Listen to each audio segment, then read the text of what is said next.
I've been working at a department store for 30 years now as my retirement is just around the corner. I've been thinking about the right time to retire.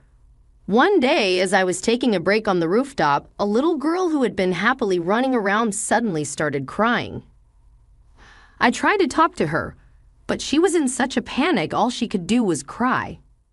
I decided to take her to the department store's reception, but at that moment, a sad memory that I had kept hidden in my heart resurfaced.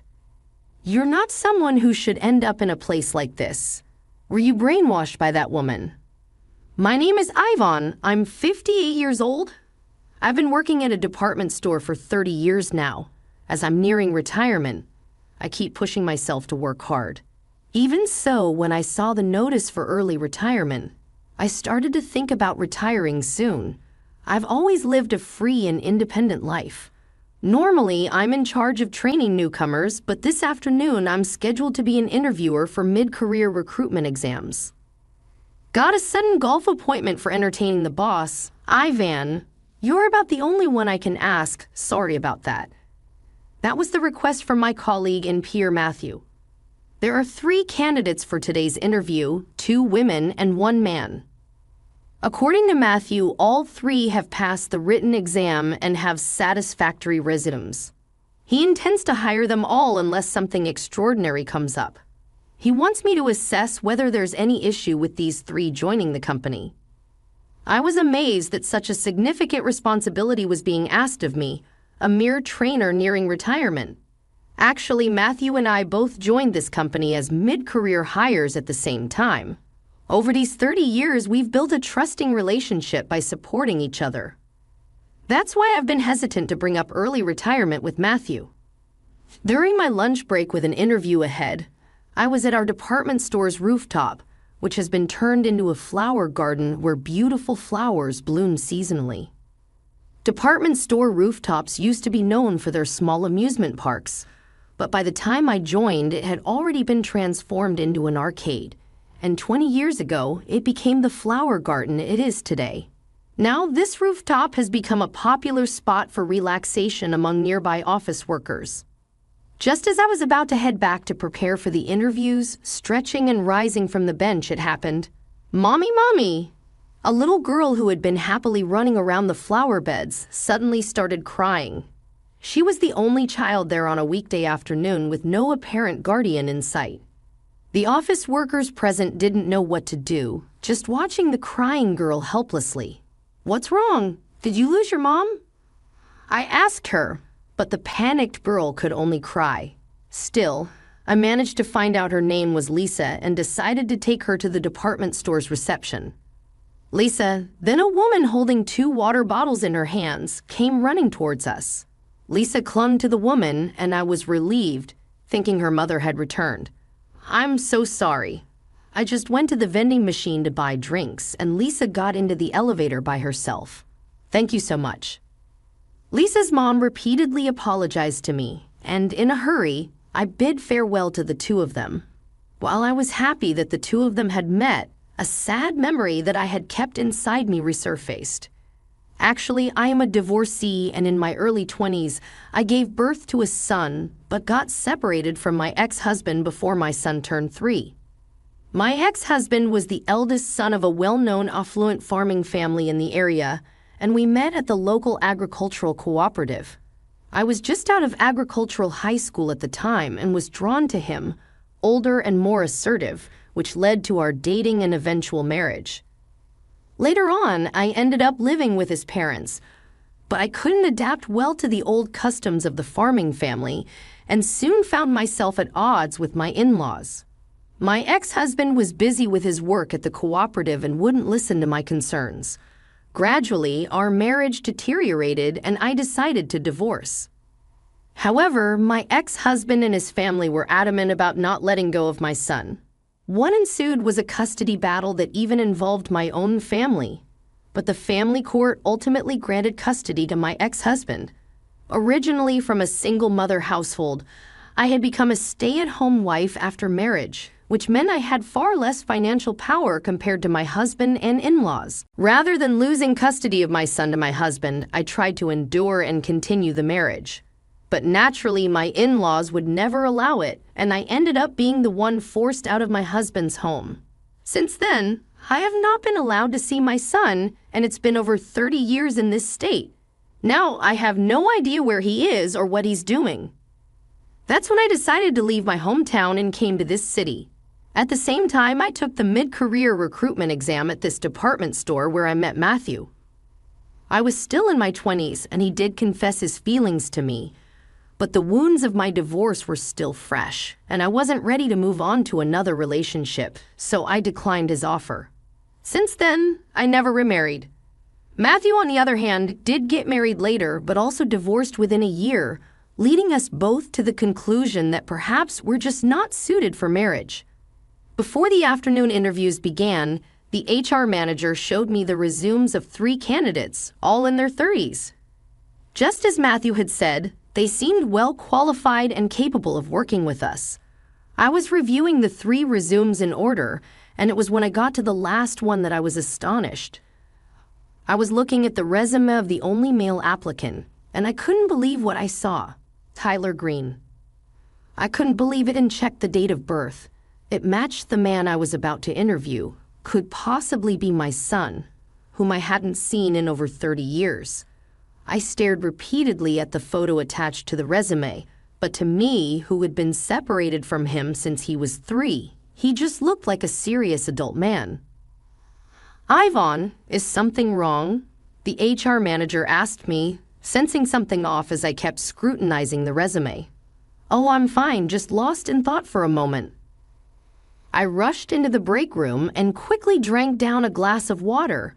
Then, with a feeling of unease like I had never experienced before, I headed to the interview room. Next candidate, please come in. Tyler Green. Guided by an employee, Tyler entered the interview room. I am Tyler Green. Thank you for having me today. Hearing his voice, I was certain that the man in front of me was my son. As the interview progressed and he was asked about his reason for changing jobs, he spoke strongly about wanting to work immediately due to circumstances that led him to live in his wife and child's hometown. When the interview was over, Tyler left the room. Ivan, everyone was great today. They all seem like they can be valuable assets right away. Matthew really knows how to pick them. Matthew had no way of knowing that Tyler Green was my son, and it wasn't yet confirmed that he really was my son. Man, you really saved the day today. Thank you. How were the 3 interviewees? Matthew asked me in the evening when he returned from golf. It seemed he really didn't know anything. That day itself, all 3 were informed of their successful applications, and the HR manager mentioned that Tyler was very happy over the phone when he received the call. Months passed and Tyler, along with the other mid-career hires, joined our company. Tyler was assigned to the same sales department as me, working under Matthew and out-of-store sales. Usually, I'm mostly out on the selling floor, so I hardly ever see Tyler. Yet one day, a week after Tyler joined, while I was relaxing on the rooftop as usual, Tyler suddenly approached me. Ivan, strangely, he was supposed to be off today, and he looked quite solemn. Ivan, please tell me the truth. You know who I am, don't you? I was always told by my father that my mother wasn't at fault. His words cleared the fog in my heart. Tyler, I'm sorry. I left you alone and went away. It's okay. Actually, I've been through a lot too.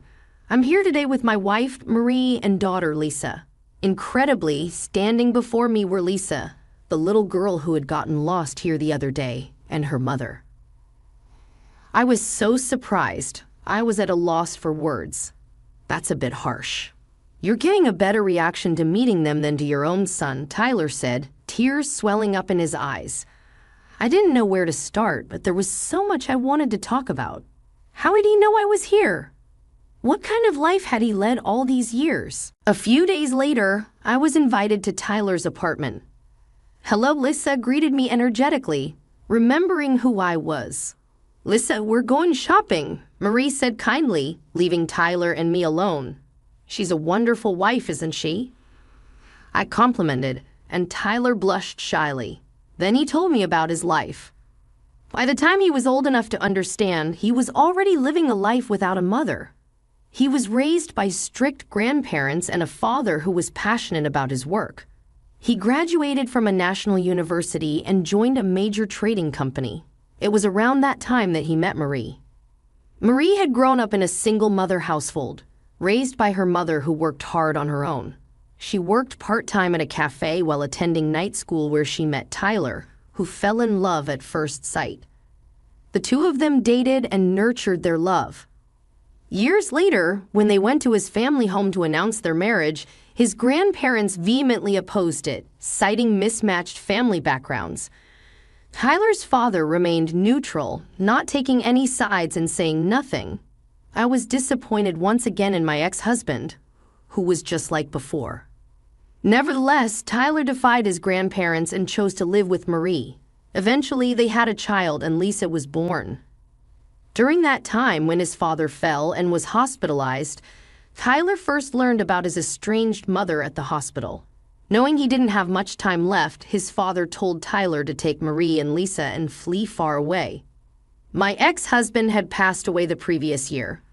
This town was also Marie's mother's hometown, and it turned out that Tyler had discovered. Certainly, here's the text punctuated and formatted into short paragraphs. I was living in this city by chance, feeling it was fate, Tyler said. He found the job listing at the department store where I worked and decided to apply, leading to our unexpected reunion. This covers the general course of events, but it will probably take much more time to cover the 30 years of void. However, the reunion with my son seemed to snap something inside me, and I became resolute in my decision to quit the department store. When I told Matthew about everything that had happened, he was visibly shocked, displaying an expression I had never seen before. It's like something out of a cartoon happening in real life. Matthew, who had known me for a long time, was aware that I was divorced and had a son, but understanding that his subordinate was that very son must have been awkward for him initially.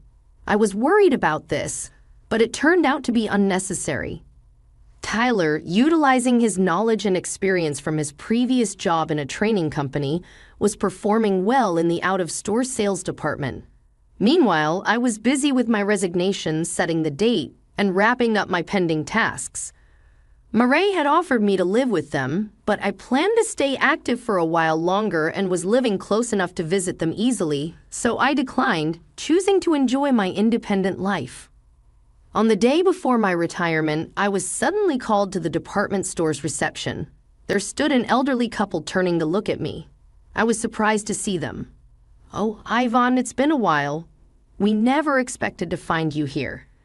It was Tyler's grandparents, my former in-laws. "You both seem well," I replied cautiously. "By the way, Ivan, did you fill Tyler's head with strange ideas? We loved and cherished him so much." Tyler's grandmother shouted angrily. Tyler's arrival in this city seems to be misunderstood by my former in-laws as all being part of my scheme. In the middle of the busy department store, my former in-laws continued to berate me. Then Tyler arrived. "Grandpa, Grandma, please don't make a scene here," he said. "What are you saying? You're not someone to end up in a place like this. You even declined an overseas transfer, quit your job. It's all because of this woman's brainwashing, isn't it?" Against their relentless tirade, the receptionist intervened. "The president is waiting for you upstairs in his office. I will escort you there." Muttering complaints under her breath, my former mother-in-law boarded the elevator. They're probably going to complain to the president and try to take Tyler back with them. When I knocked and entered the president's office, Matthew was waiting there. Matthew had recently been promoted to the new president, but my former in-laws, unaware of such a development, bitterly complained about me. Matthew listened silently until their rant was over and then said, "Is that all you wish to say? The very Ivan you've been criticizing is set to become the next executive vice president, a talent of such caliber. I would appreciate it if you stopped belittling our valuable employee." Her an executive vice president? My former mother-in-law's voice cracked with astonishment. Then she quickly changed her tune. "If Ivan's education and family background had matched our household, none of this would have happened. That's why we made sure Tyler received a proper education. Hyan, you are becoming the executive vice president. Enough. Leave now. My father died regretting he couldn't protect my mother, all because of you. Tyler, who had been silent until now, finally spoke up. He then expelled the grandparents who had raised him. Being reproached by their beloved grandson, they both left the room with drooping shoulders. The following day, as planned, I left the department store. Naturally, the tale of becoming an executive was a spur-of-the-moment fabrication by Matthew, but his promise to prepare a significant position for me if I stayed was genuine. Still, I politely declined and now help out at a friend's florist shop occasionally. Dining with Tyler and his family, enjoying peaceful days, the only change from before is my relationship with Matthew. We now dine without discussing work, and every morning he stops by the florist where I work to buy flowers for his office. As we both approach our 60th birthdays, we reflect on the long time we've shared despite various failures. Once I had rejected his advances, but over these 30 years, no other man but him has touched my heart. I'm thinking of spending the rest of my life with him, so this time I plan to be the one who says, "Hey, I really think it's about time you bought me a ring." I wonder what kind of face Matthew will make. The anticipation is quite unbearable.